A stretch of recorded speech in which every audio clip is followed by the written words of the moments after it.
Сайн байцгаана уу хүнд үзэгчдээ. Өнөөдөр манай дефакто нэвтрүүлгийн зочноор бүгд найрамдах Энэтхэг-Монголаас Монгол Улсад суугаа онц бөгөөд бүрэн эрхт элчин сайд ноён MP СИНГХ оролцож байна.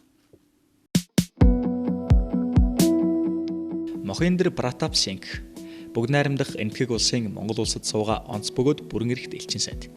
Ноён Mohinder Pratap Singh 1985 онд Энэтхэгийн гадаад хэргийн яамд орсноос хойш гадаад хэргийн албандаа хамгийн олон жил ёслолын хэлтэст ажилласан цөөн тооны хүмүүсийн нэг. Тэрээр одоо ашиглагдаж байгаа Энэтхэг-Улсын Төрийн болон засгийн газрын айлчлалын ёслолын удирдамжийг боловсруулахад болон шинчилэхэд чухал үүрэг гүйцэтгэсэн. Тэрээр Бангкок дахь Энэтхэгийн элчин сайдын яамд захиргааны атташе, Торонтод Энэтхэгийн консулын газарт олон нийтийн харилцааны дарга, Дубай дахь Энэтхэгийн консулын газарт олон нийтийн харилцааны дарга, Лондонд Энэтхэгийн дээд комист тусгай төсөл ёслолын газрын даргаар тус ажиллаж байсан. Энэтхэг-Улсаас Монгол Улсад суух элчин сайдаар томилогдохоос өмнө тэрээр Нью Дели хотод гадаад хэргийн яамны хурал зөвлөгөөн хариуцсан захирлаар ажиллаж байсан бөгөөд тэрээр Праваси Бхаратия Кендрагийн үйл ажиллагааны хорооны даргаар мөн ажиллаж байжээ.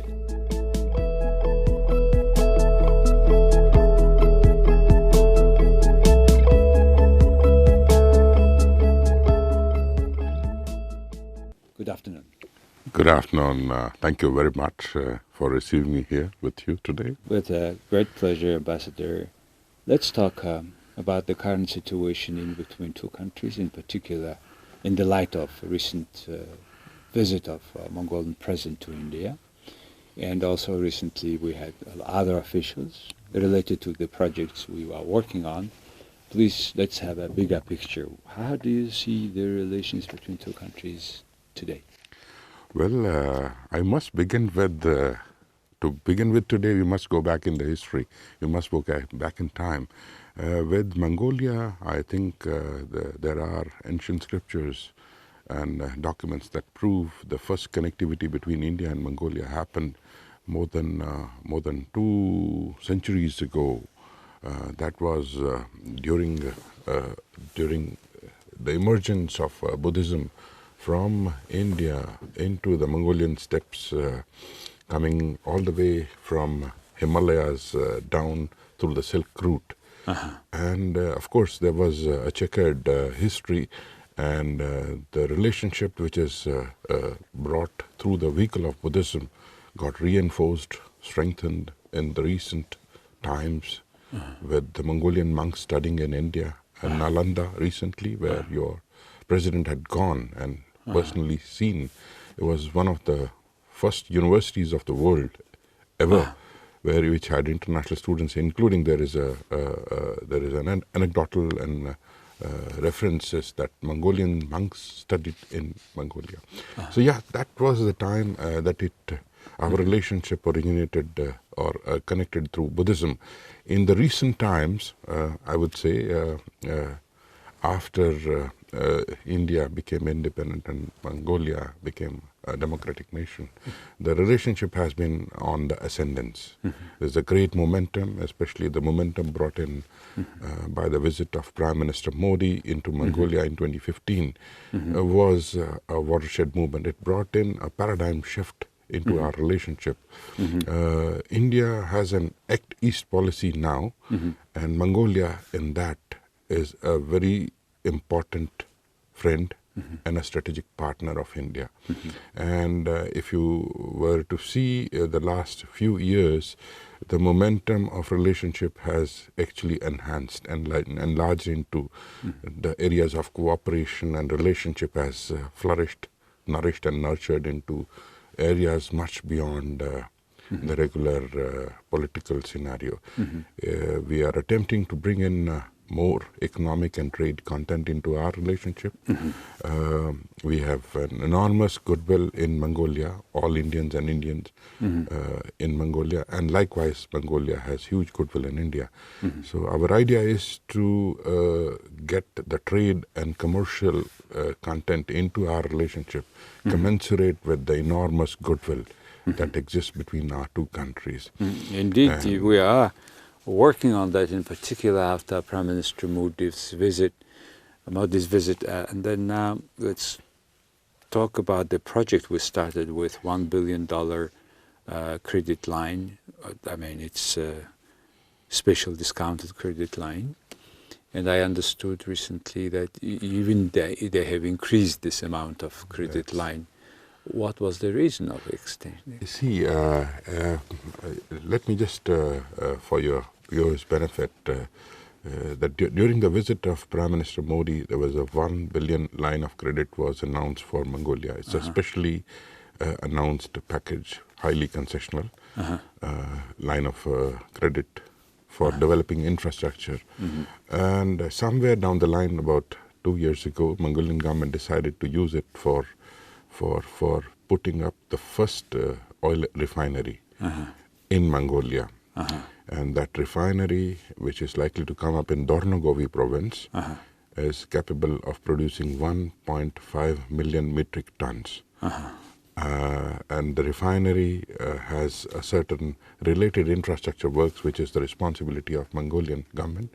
Perhaps recently you would have seen the reports that your president, your prime minister, our petroleum minister had gone and inspected that.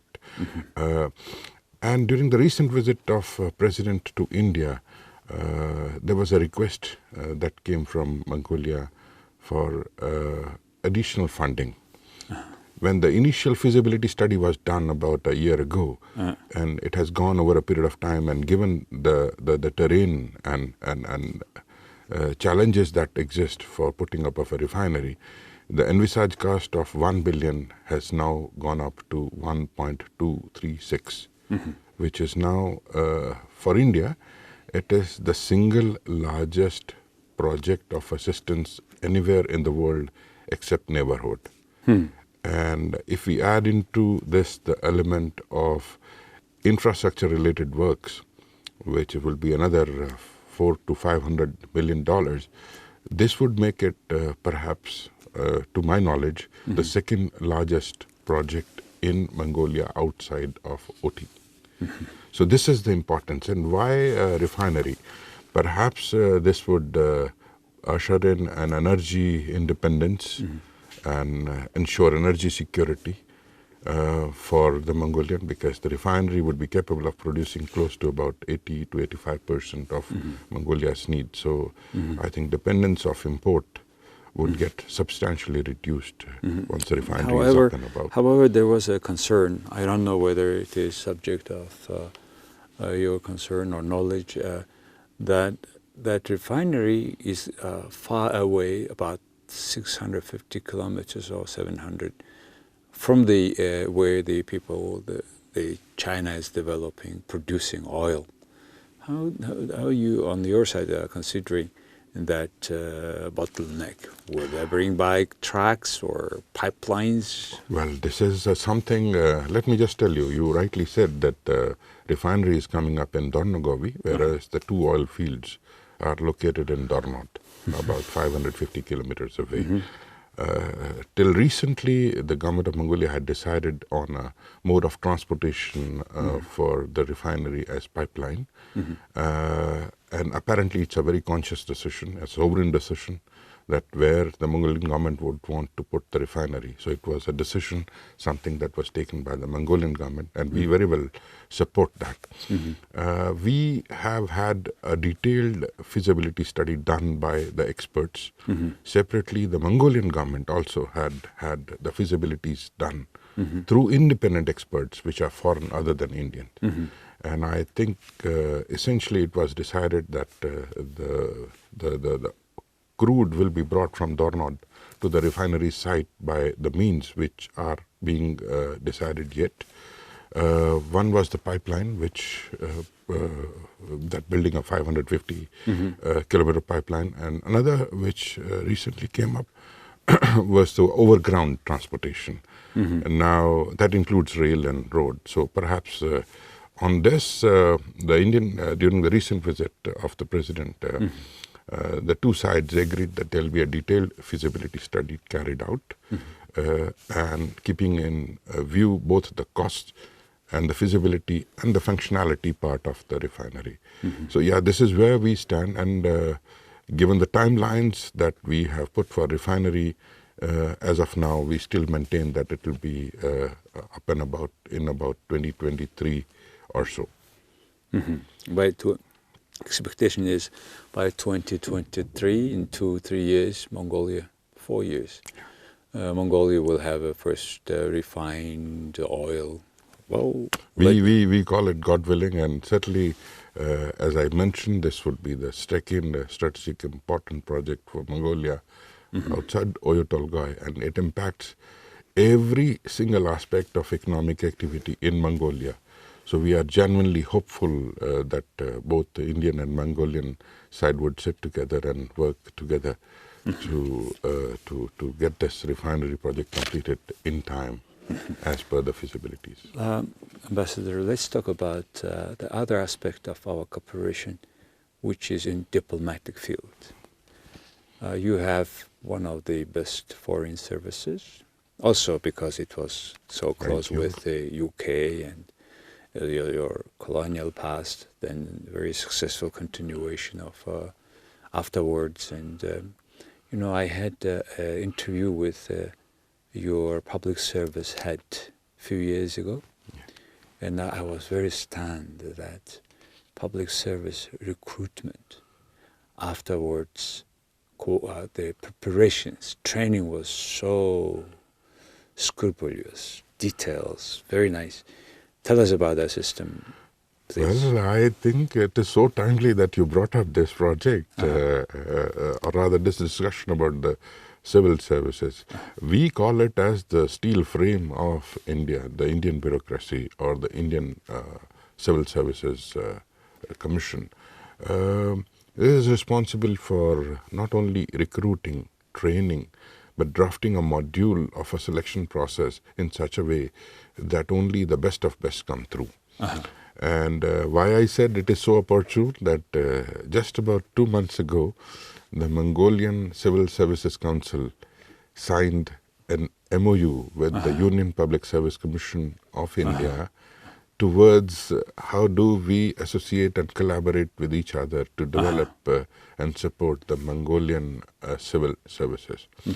Your chairman of the Civil Services Council recently went to India and have had fruitful discussions, and they have agreed on a plan of action that includes, taking cues from a proven system that India has evolved over a period of time, which gives us a very strong and very, helpful bureaucracy that understands the nuances of developmental challenges and also keeping in view the public aspirations. Very on-time action, I think. So I think it's so good that it happened, and we are looking at the first action happening anytime sooner, which is the early of 2020.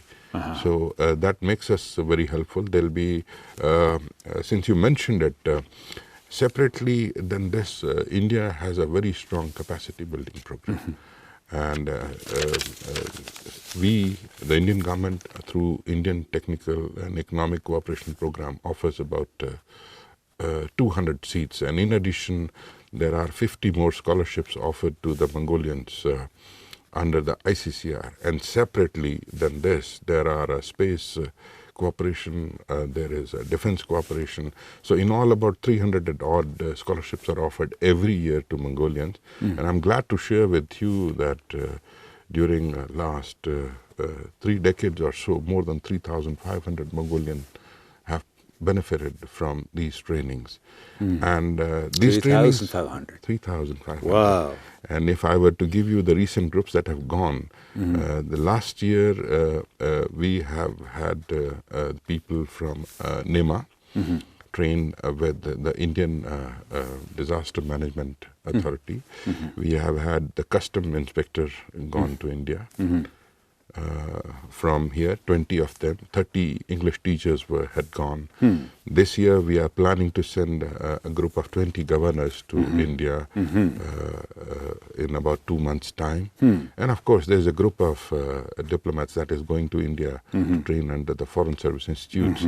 So what I'm saying is that these are some of the ways and means with which we have been able to strengthen our relationship and also support the Mongolian government to have capacity building in human talent and human capital, which is so crucial and vital for fulfilling the economic aspirations and development of this country.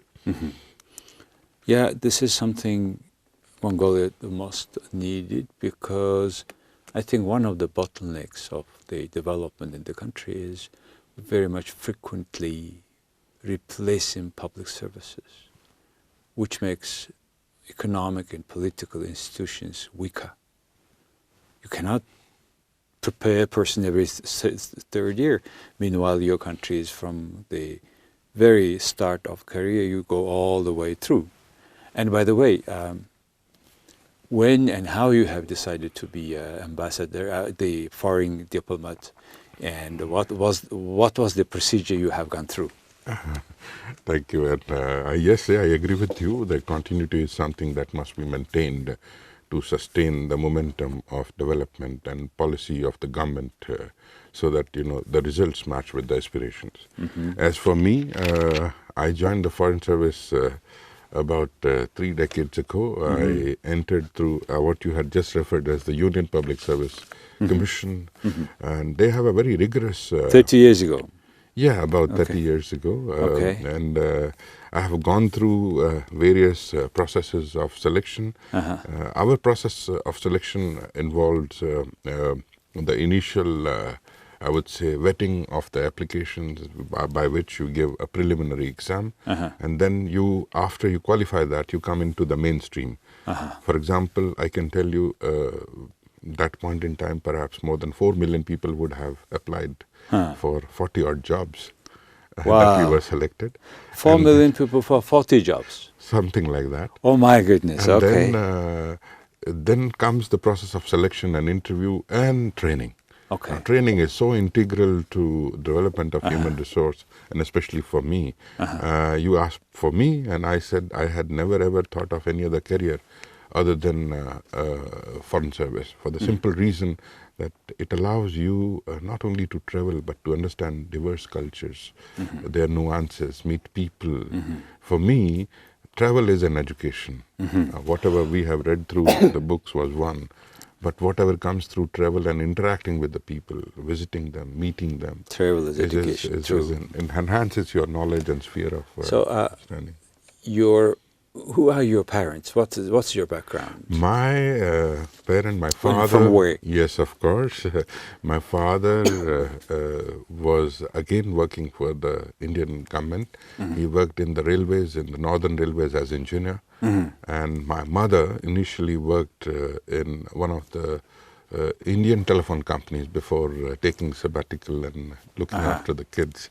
So yes, both of them have ingrained in us the importance of education as to... How many siblings? I have 3 sisters, and all of them are wonderfully settled. One is in Finland, and another one is married to an Indian Air Force officer, and the third one is a teacher. Okay, you are the oldest one or youngest? The eldest one. Oldest one. Yeah. Which part of India you were born or come from? I was born in North India. I was born in New Delhi, which is the capital city, and when my father moved... Which city? New Delhi. New Delhi, is the capital city. You were born in New Delhi? I was born in New Delhi. And then my parents moved to in a neighboring province called Uttar Pradesh. Yes, in Uttar Lucknow, Pradesh, large and Pradesh, where he was working, and he worked there for a few years before reverting back. So when I was 6-7 years old, we reverted back to Delhi, and I stayed there forever, and even now I stay in Delhi. Because through your personal career, I want to describe how you are selected. It's very serious selections. As you said, 4 million people are running for only 40 jobs, and on one side, how competitive is this job, right? On the other side, it is once you have gone through the selections, you have very serious training program. So in terms of foreign service, and what kind of training program and how often you go through when it comes to improve to upgrade your career? You see, the government of India, I think, has followed a very systematic training program, which is not only in the initial stages. The initial stages, you go through a program which is run by the Foreign Service Institute and also during attachment with the various government bodies, so that you don't only learn about the nuances of the foreign policy, but whole working of the government of India. Since people have opted for the foreign service, they must mandatorily learn a language. So I was assigned Spanish language, which I learned, and of course I can proudly say that it is my language that I speak, I write, and I can follow. I also was able to get some training in Vietnam way back in 1990s, as I said. And I have a basic knowledge of Vietnamese also.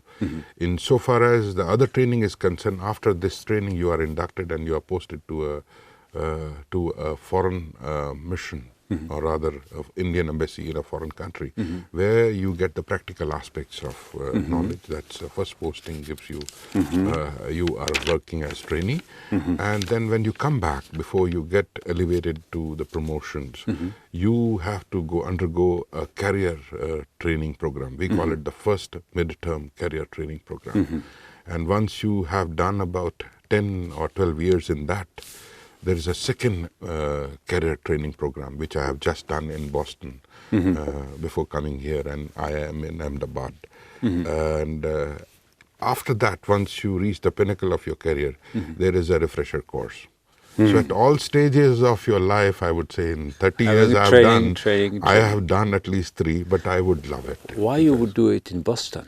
Because, you know, the Indian government not only allows you to know what is in India, but once you have reached a threshold of your career, that you are representing a country and a nation and articulating a point of view, then I was sent to the Fletcher School of Diplomacy, along with the group, of course. And we have had an extensive training of 15 days where you learn about the new concepts, or I would say, newer ideas that emanate, where all of the teachers are foreign teachers, and the modules are designed in such a way that these are India-centric, so that you get an international point of view and training. And not only that, we also do a month training in the Foreign Service and in Indian Institute of Management in Ahmedabad, and also the newer areas, which is artificial intelligence, cybersecurity. Wow. That is also included in the program once you reach the How threshold. often in your Foreign Service people who is not from diplomatic service are being nominated to ambassadorship or anywhere else? I understand they can be only to ambassadorship, nothing else. That's right. That's right. It's only very recently that we have had very few, I can tell you that we have about 190 embassies and consulates abroad. 190. 190. And of which there'll be less than 5 non-carrier ambassadors.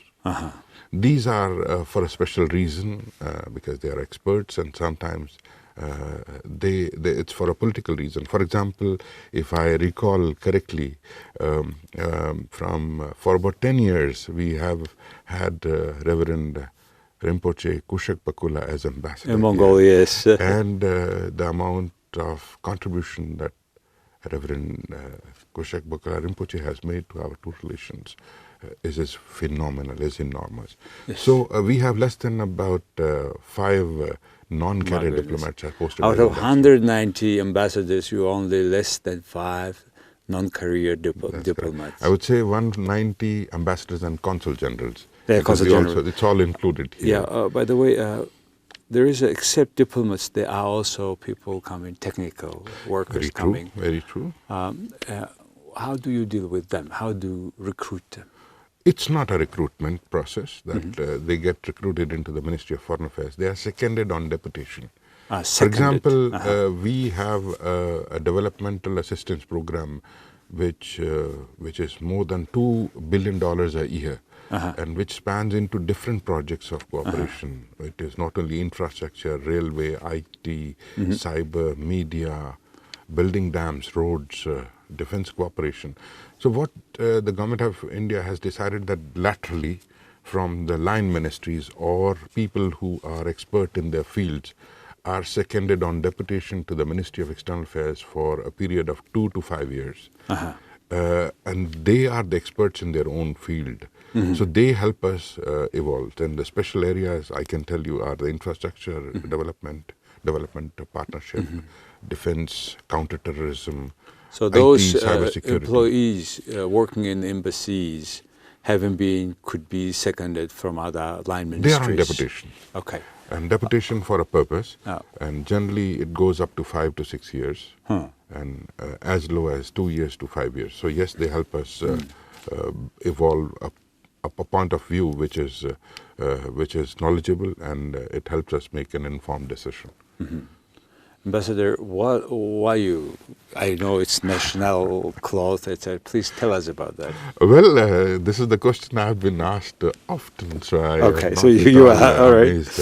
You see, what I wear is called turban. I belong to a religion called Sikh religion, and the Sikh religion believes in no form of God except the word of God. And there are more than 200 million plus followers of the Sikh faith in about 60 odd countries, the largest concentration being in India, in US, Canada, Germany, UK. You are meeting all around. Yeah. So this is the piece of cloth. We don't cut our hair, the body hair. We leave it as in a natural form. And so when I cover my hair, I would say we keep it in a presentable form. So this turban is like how do I say? Turban. We call it Indians call it crown of the Sikhs. But turban is not only unique to the Sikhs, it is also very common amongst non-Sikh. So this is what they signify. Color doesn't signify anything. Since I like red color, I wear it. So you never cut your hair? I never cut. From very childhood? From the childhood till now. And it's the only way to keep them in order. Otherwise, it should be very long. You see, once you don't cut, they don't grow. I can tell you, if they were to grow at the same speed as the normal hair, cut hair, I would have had a very flourishing hair. But luckily, I think nature has its process. So yes, so that's to keep my... Interesting. And of course, it gives me an identity when you wear this turban and stand out in 10,000 people just by... It's clear, it's Sikh, most Sikhs live in India, otherwise all around. So let's back very shortly to other issues that I need to ask you. Current situation in Kashmir. India declared that they have, I understood, take off the autonomous status. Why? It's not, you see, the developmental aspirations of the state of Jammu and Kashmir were hindered by a clause which was temporary and only meant to be there for a while. That clause was 370 in the Constitution. And what was happening is that while the rest of the country and all other states were progressing quite effectively, the advantages of development was not flowing down because of certain provisions. And this is a purely internal, I would say, revaluation, where the government of India decided to take away a very, very temporary provision inserted several years ago, only to provide the developmental needs of the state of Jammu and Kashmir at par with the rest of India. So while the rest of India was progressing enormously, the benefits of development are not flowing down. What was the key factor that stopping them? No, some of the legislations at the center, for example, some of the schemes that were followed in the center, for example, the equality of women or empowerment was not going down fully to the people who mattered. So I think this was an aberration which was set right by the present government, so that all citizens of India, including Jammu and Kashmir, can enjoy the benefits of progress which the rest of the country is making. And then why some people are refusing? I don't know anybody is refusing, but... Well, the area is divided into certain of interest, not agree Pakistan, China. No, Kashmir is an integral part of India. If you were to follow the history, the then ruler of Kashmir decided on his own that it will integrate with India. So some of the Kashmir still remains with Pakistan, and which is the Pakistan-occupied Kashmir. The whole of Kashmir is an integral and inalienable part of India through the act of accession done by the king or of Kashmir then. And henceforth, the only matter is how do we get the other Kashmir also integrated with India. So there is a part of China as well? No. The part of Kashmir is Pakistan-occupied Kashmir, and which is part of India, which is something which is to be discussed or debated. What was the result of very late meeting of summit of Prime Minister Modi and President Xi Jinping? As you would have seen that India has a huge border with China. This was the second informal summit that happened in Chennai. The first summit happened in China. The idea was to get to understand each other much more. We have a strategic partnership and relationship with China.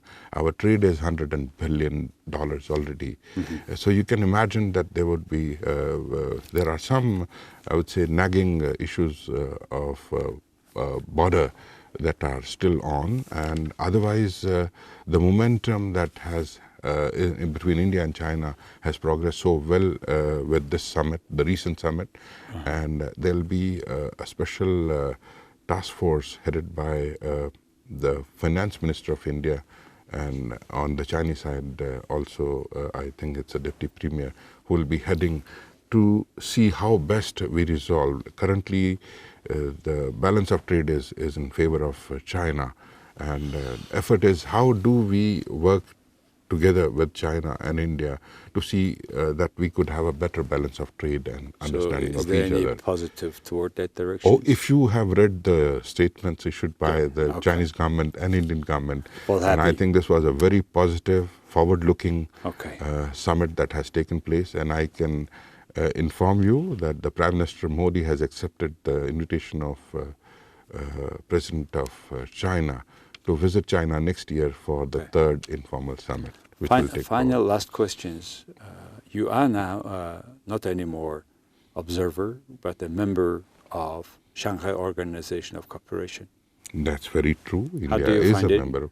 Well, I think it's a platform which more than half the humanity on the earth is represented. However, there is a certain statement on your side. You don't want to see Belt and Road initiative to be a part of it. Well, if it infringes, some of the issues infringes the sovereignty of India. And to that extent... Isn't it any there that touches the sovereignty of India? No, you see, if you allow, for example, as I mentioned about the Kashmir, one of the proposals, main road passes through the Indian, I would say, which is Kashmir, which is occupied by Pakistan. Certainly, so it brings in the question of sovereignty of India. And India, like Mongolia, like any other country, has the sovereign right to decide about what happens on its But the road is okay. If it is a road required, then India should build it. It's not the part of, we are... See, that's just I want to make clear. Ambassador, it was such an interesting, intense conversation. So glad that you have updated all these issues and willingly to answer all my questions. Thank you, Ambassador. Thank you, such a pleasure, and you, I sir. certainly look forward. Thank you for the opportunity to be here. За эрхэм хүндэтгэгчдээ өнөөдөр манай дефакто нэвтрүүлгийн зочноо бүгд найрамдах Энэтхэг улсаас Монгол Улсад суугаа онц бөгөөд бүрэн эрхт Элчин сайд ноён MP СИНГХ оролцлоо. Баярлалаа.